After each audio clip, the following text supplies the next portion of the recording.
Prajurit Rusia merebut lagi satu wilayah strategis Ukraina. Tentara Kremlin mengibarkan bendera Rusia di atas pemukiman Novoyelizavetovka yang direbut di Republik Rakyat Donetsk. Demikian keterangan video yang dirilis Kementerian Pertahanan Rusia 29 Januari waktu Moskow. Video memperlihatkan prajurit Rusia menyerbu pemukiman tersebut, serta memasang bendera Rusia di atas gedung bertingkat tinggi. Resimen tank pengawal ke-80 dari divisi tank pengawal ke-90 baru saja membebaskan pemukiman lain, Novoyelizavetovka. Kemenangan akan menjadi milik kita, musuh akan dihancurkan, kata prajurit tersebut dalam video tersebut. Kementerian Pertahanan mengatakan bahwa selama serangan tersebut, unit penyerang menggunakan pesawat nirawak serang menghancurkan titik tembak dan pos komando Ukraina. Awak artileri menemukan dan menghancurkan posisi musuh. Awak penyerang kemudian membersihkan rumah dan bangunan dari pasukan Ukraina yang tersisa dan membebaskan pemukiman tersebut. Kementerian tersebut juga mengatakan bahwa kelompok tempur Center berhasil memerangi prajurit musuh, secara sistematis mengusir musuh dari pemukiman, merebut senjata dan menawan prajurit Ukraina.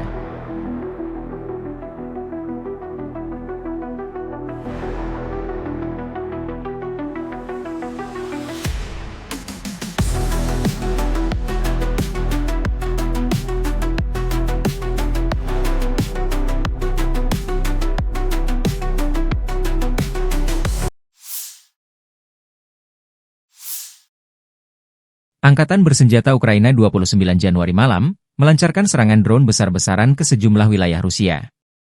Serangan drone malam hari ini membuat pertahanan udara Rusia sibuk mencegat dan menghancurkan lebih dari 100 UAV, demikian dilansir Kementerian Pertahanan Rusia. Unit pertahanan udara Rusia dilaporkan menembak jatuh 104 pesawat nirawak Ukraina di beberapa wilayah Rusia. Kantor berita Rusia TASS merinci, pertahanan udara Rusia menetapkan 47 UAV dinetralkan di wilayah Kursk, 27 di wilayah Bryansk, 11 di wilayah Smolensk, 7 di wilayah Tver, 4 di wilayah Belgorod, masing-masing 3 di wilayah Nizhny Novgorod dan Kaluga, dan masing-masing 1 di wilayah Rostov dan Leningrad. Kemudian, Gubernur Bryansk Alexander Bogomas menyatakan bahwa 33 pesawat nirawak, termasuk 3 UAV bertenaga jet, ditembak jatuh di wilayah perbatasan. Gubernur Tver Igor Rudenya melaporkan bahwa 29 pesawat nirawak dicegat di wilayah barat laut semalam. Pasukan Ukraina menargetkan sebuah bangunan tempat tinggal di Graivoron, Belgorod, menggunakan pesawat nirawak, melukai seorang warga sipil, kata Gubernur Vyacheslav Gladkov di Telegram. Jendela di 2 apartemen di gedung tinggi hancur karena bahan peledak dijatuhkan, dan 4 mobil rusak. Salah satu pesawat nirawak yang ditujukan ke wilayah Smolensk jatuh di dekat fasilitas nuklir, ungkap Gubernur Vasily Anohin, mengutip data awal. Pembangkit listrik tenaga nuklir Smolensk mengonfirmasi operasi normal. Puing-puing pesawat nirawak jatuh di fasilitas produksi di zona industri Kstovo dekat Nizhny Novgorod, memicu kebakaran. Tidak ada korban yang dilaporkan, tulis Gubernur Gleb Nikitin di Telegram. Puing-puing UAV lainnya mendarat di lokasi industri Sibur Kstovo di Nizhny Novgorod. Perusahaan petrokimia menyatakan, mengonfirmasi tidak ada karyawan yang terkena dampak. Gubernur Belgorod Rusia, Vyacheslav Gladkov, melaporkan serangan Ukraina menyerang sebuah rumah warga sipil di sebuah desa di daerah Belgorod, menewaskan seorang ibu dan anaknya yang berusia 2 tahun, serta melukai 2 orang lainnya. Menurut kepala daerah, para korban luka dibawa ke rumah sakit. Akibat serangan itu, rumah tersebut rusak sebagian. Semua layanan darurat bekerja. Para pejuang pertahanan teritorial menjaga rumah tersebut. Informasi tentang konsekuensinya sedang diklarifikasi, ditambah Gladkov.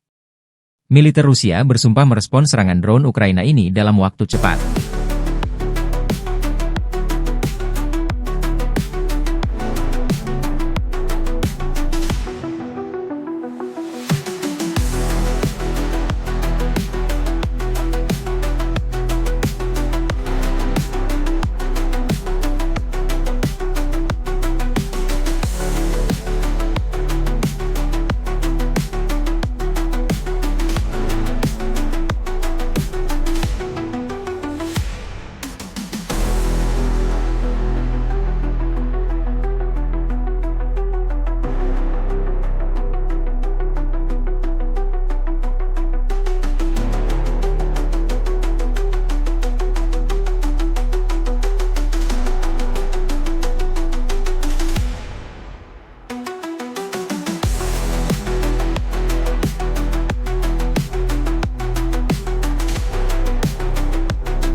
Pasukan Rusia bergerak maju menuju perbatasan administratif wilayah Zaporozhye dari timur setelah merebut wilayah strategis Velikaya Novosholka di Republik Rakyat Donetsk, DPR.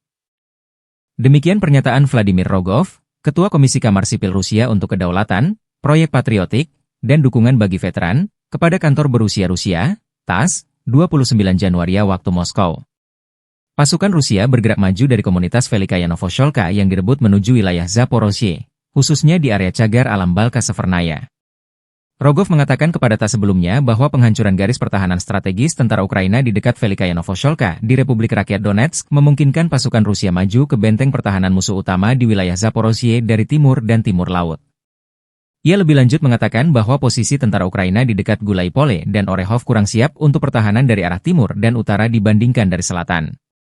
Kementerian Pertahanan Rusia melaporkan pada tanggal 26 Januari bahwa unit-unit Brigade Tank terpisah pengawal kelima dari Angkatan Darat ke-36 dan Brigade Infanteri Marinir pengawal ke-40 dari Grup Tempur Timur merebut pemukiman Velikaya Novosholka di Republik Rakyat Donetsk.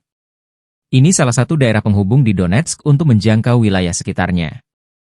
Kehilangan wilayah ini berarti kerugian besar bagi Ukraina. Dengan merebut wilayah ini, posisi Rusia di Oblast Zaporizhia semakin kuat. Demikian juga potensi Rusia di Oblast Dnepropetrovsk semakin terbuka. Pembebasan Novoyelizavetovka di Republik Rakyat Donetsk, DPR, akan mempercepat gerak maju tentara Rusia menuju perbatasan dengan daerah Dnepropetrovsk, kata seorang sumber di kalangan pertahanan Rusia kepada TASS. Novoyelizavetovka memperluas pangkalan jembatan dan mempercepat gerak maju menuju daerah Dnepropetrovsk, kata sumber pertahanan tersebut.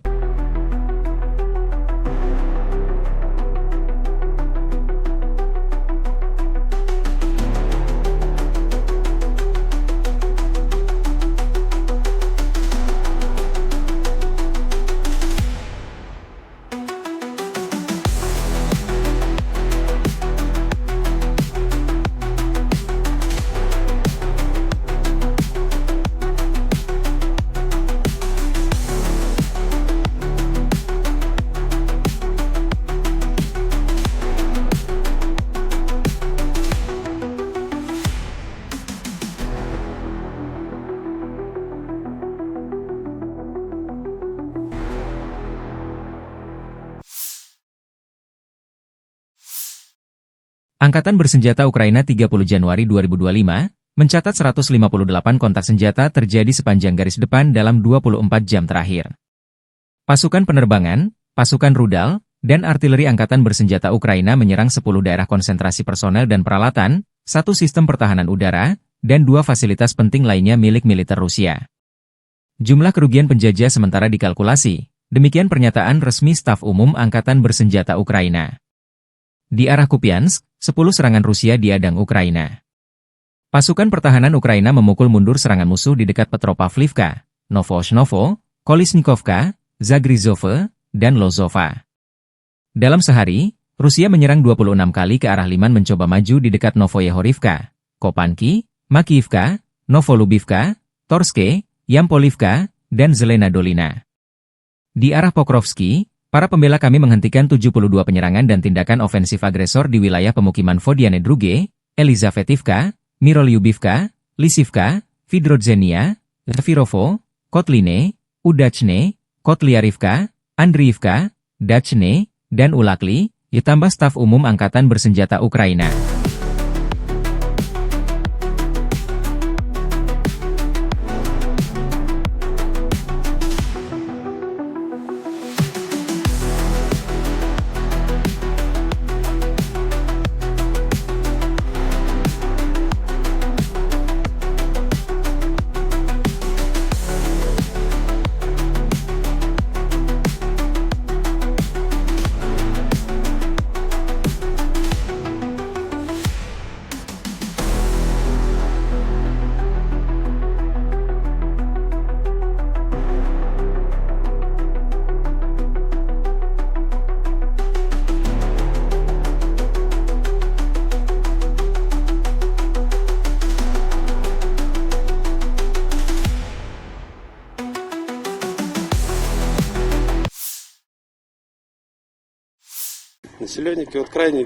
Angkatan bersenjata Rusia merilis rekaman penembak jitu dari grup pasukan Vostok bekerja. Penembak jitu ini pembuka jalan dan melindungi pasukan infanteri. Penembak jitu menyingkirkan personel musuh dan mendukung detasemen penyerangan unit senapan bermotor, serta memungkinkan mereka maju ke arah Donetsk Selatan. Unit pasukan Vostok Rusia merilis 2 rekaman serangan ke pertahanan Angkatan bersenjata Ukraina di Donetsk Selatan. Video dirilis relawan Timur Jauh Rusia 28 Januari 2025. Serangan artileri dari tentara pengawal ke-11 Angkatan Pertahanan Udara Rusia melakukan serangan terhadap target musuh di wilayah tanggung jawab kelompok Vostok di arah Donetsk Selatan. Sementara video lain, operator drone FPV dari Brigade Pasukan Khusus Pengawal ke-14 dari kelompok Vostok menghancurkan peralatan musuh di arah Donetsk Selatan. Ну и живая сила противника, естественно. Начинают опасаться, с опасениями уже не ходят так в открытую, как до этого было, пока, возможно, нас не бывало. Были такие. Начинают бояться, конечно, тревога у них начинается сразу, когда мы работаем. Используем вот такие винтовки нашей отечественной разработки, Орсис Т-5000, калибр 338. Прицел 25-кратный. Ну, самая оптимальная работа — это до 1500 можно работать, в зависимости от погодных условий. Staf Umum Angkatan Bersenjata Ukraina 30 Januari melaporkan, militer Rusia total kehilangan 835.940 tentara di Ukraina sejak dimulainya invasi skala penuh 24 Februari 2022. Jumlah ini termasuk 1.270 korban yang diderita pasukan Rusia hanya dalam sehari terakhir. Rusia juga kehilangan 4 tank, 17 sistem artileri, 54 pesawat tanpa awak, dan 17 kendaraan tempur pengangkut personel dalam 24 jam terakhir. Menurut laporan militer Ukraina tersebut, pasukan Vladimir Putin total kehilangan 9.890 tank, 20.614 kendaraan tempur lapis baja, 35.451 kendaraan dan tangki bahan bakar, 22.412 sistem artileri, 1.264 sistem roket peluncur ganda, 1.050 sistem pertahanan udara, 369 pesawat terbang, 331 helikopter, 23.510 pesawat nirawak, 28 kapal dan perahu, dan 1 kapal selam.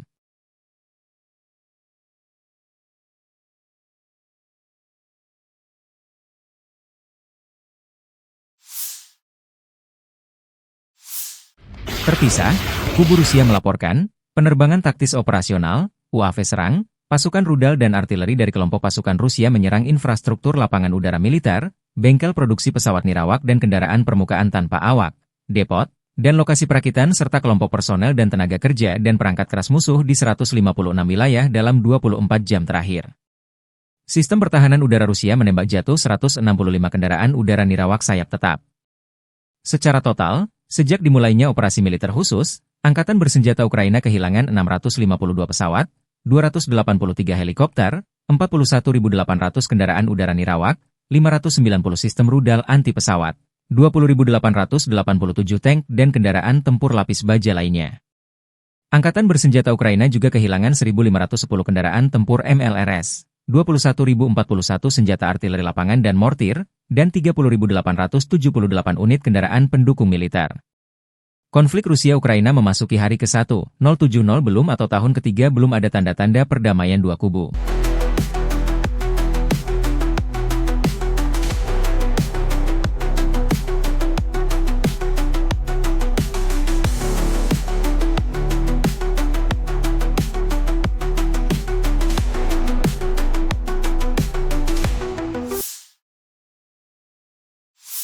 Download Tribun X sekarang.